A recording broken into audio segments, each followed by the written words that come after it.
besar. Lagilah teruk kita kena tindas. Ya. Kan? Tu ada satu Dan teman cuba kita bayangkan sekiranya nanti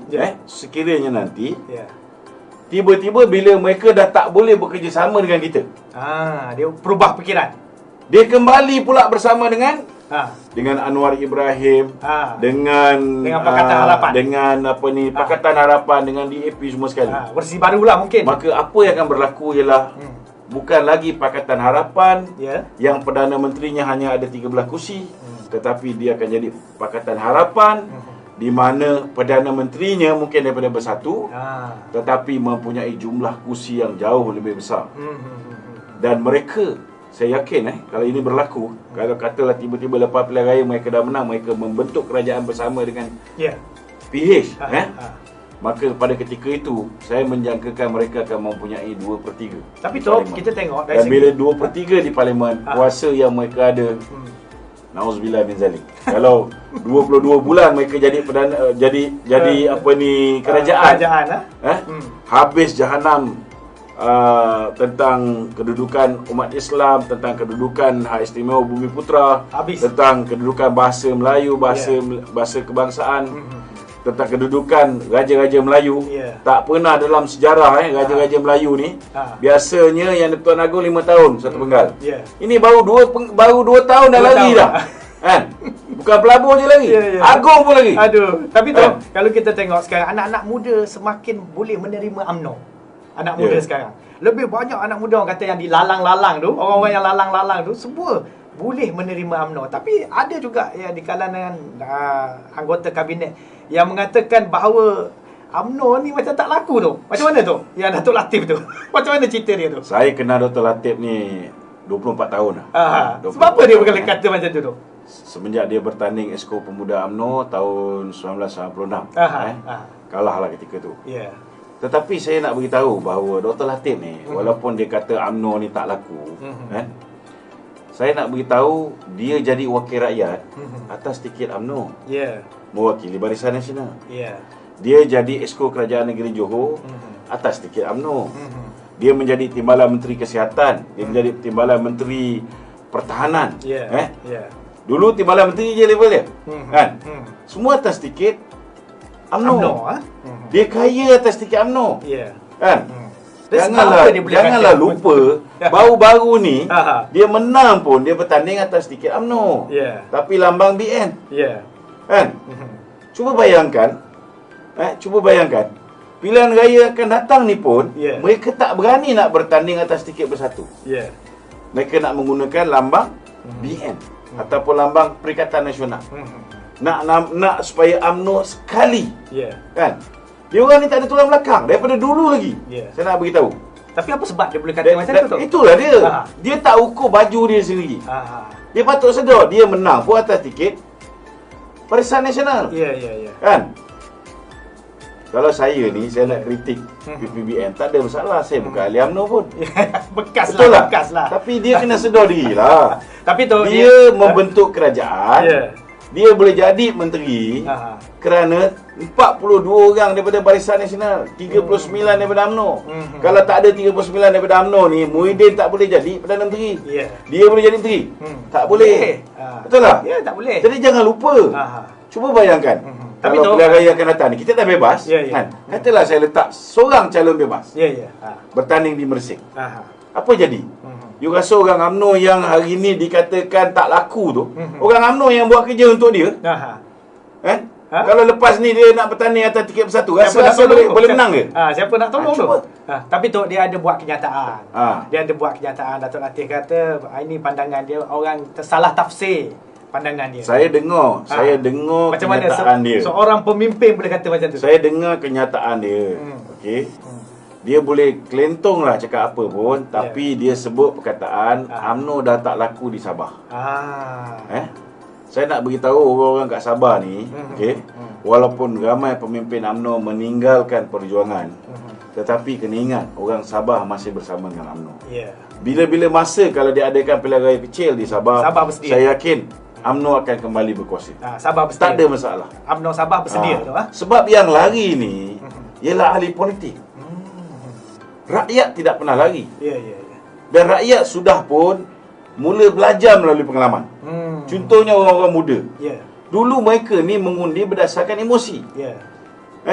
Mereka dengar apa yang ada kat internet, mereka dengar apa fitnah-fitnah yang dilontarkan oleh Rafizi Ramli, oleh Tony Puah, oleh Tun Dr. Mahathir, mereka percaya.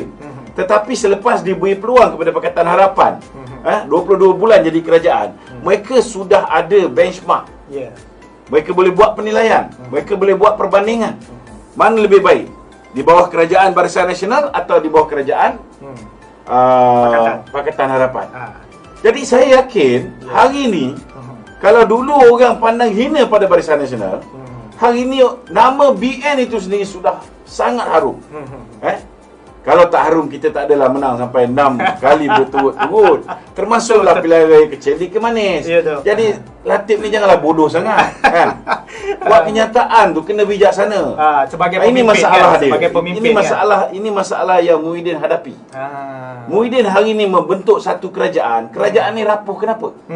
Kenapa kerajaan ni rapuh? Mungkin pertama, kerana dia tidak ada majoriti di parlimen.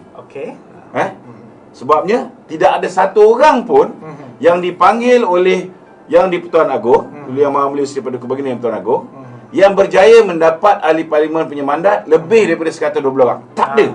Itu sebab pemilihan Perdana Menteri melalui proses kedua, iaitu dengan memanggil wakil-wakil ketua parti ni.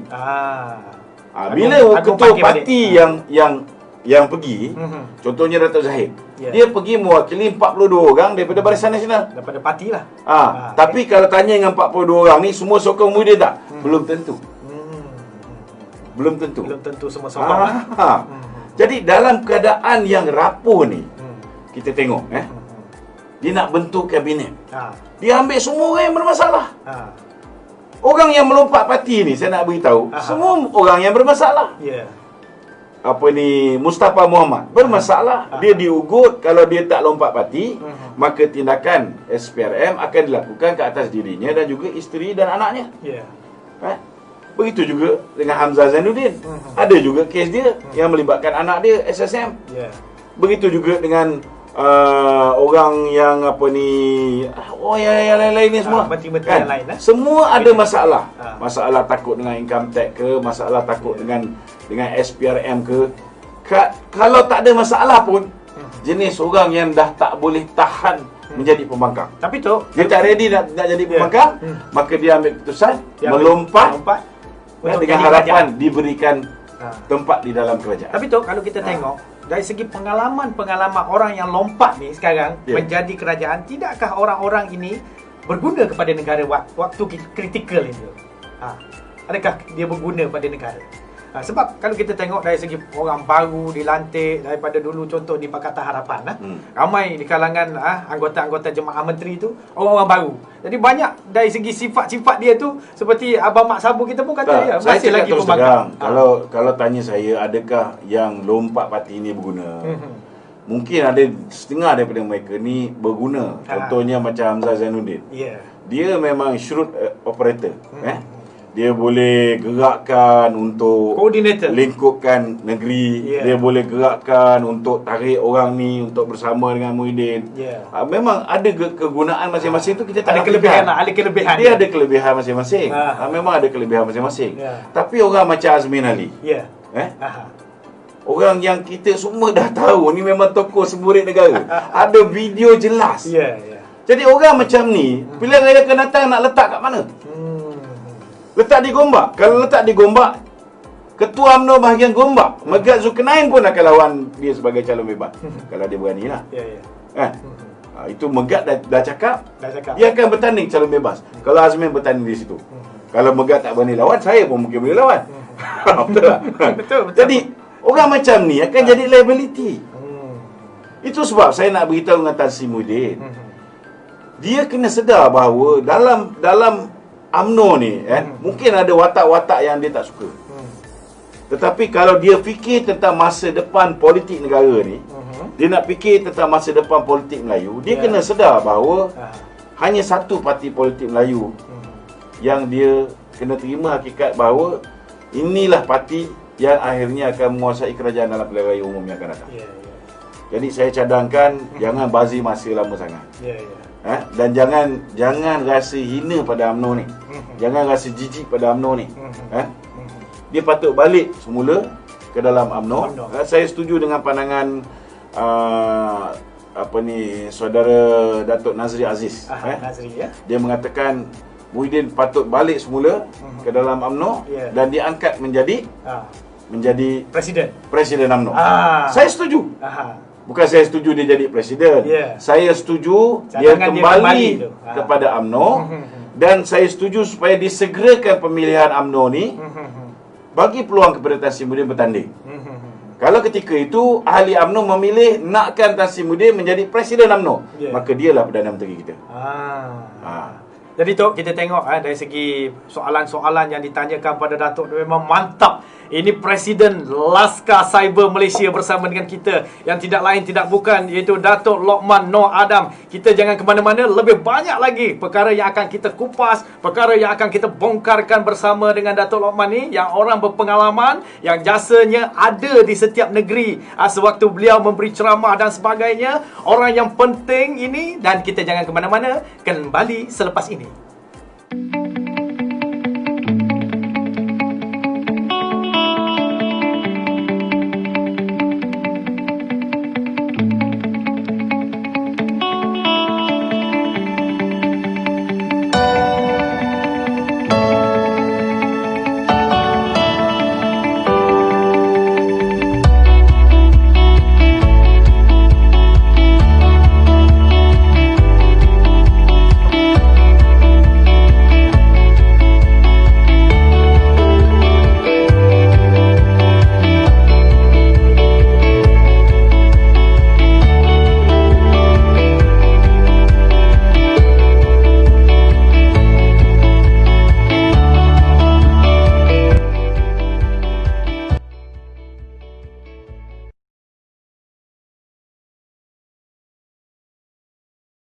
Kita NGO baru ni bukanlah satu NGO yang akhirnya akan bertukar menjadi parti politik seperti Perkasa.